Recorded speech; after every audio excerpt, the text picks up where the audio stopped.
Hey guys, so I was working with a patient today, and one thing that came up was his inability to protract his shoulder blades fully, which was causing him indirectly a lot of shoulder impingement, especially during any pressing variations and rowing mechanics. So one thing I want to go over is how do we restore some of that protraction capability on a shoulder that's pretty symptomatic. So let's take a look. So I'm going to give you a couple exercises here. One is working some protraction flexion variance for the thoracic spine. That's going to give you some of that protraction ability, such as a quadruped position. Anything that's going to get the body to protract fully while flexing the T-spine or the thoracic spine is what you're going to want. Okay? Flexing my elbows a little bit as well. And I'm able to achieve more of a rounded posture here.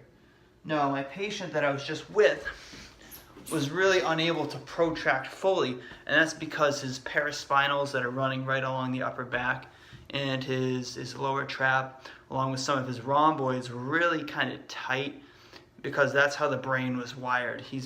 Lifters were very extension dominant, were very all up here doing everything here. So to keep you healthy and in the game, you need to restore some of that flexion capability. So trying any quadruped variations will definitely achieve, with some breathing, will achieve a better position for the shoulder blades and the upper back.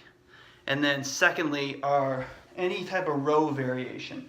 So any row variation that's going to challenge you and get you to flex, they don't have to flex, but getting a neutral position here, right here. The T-spine likes to be here.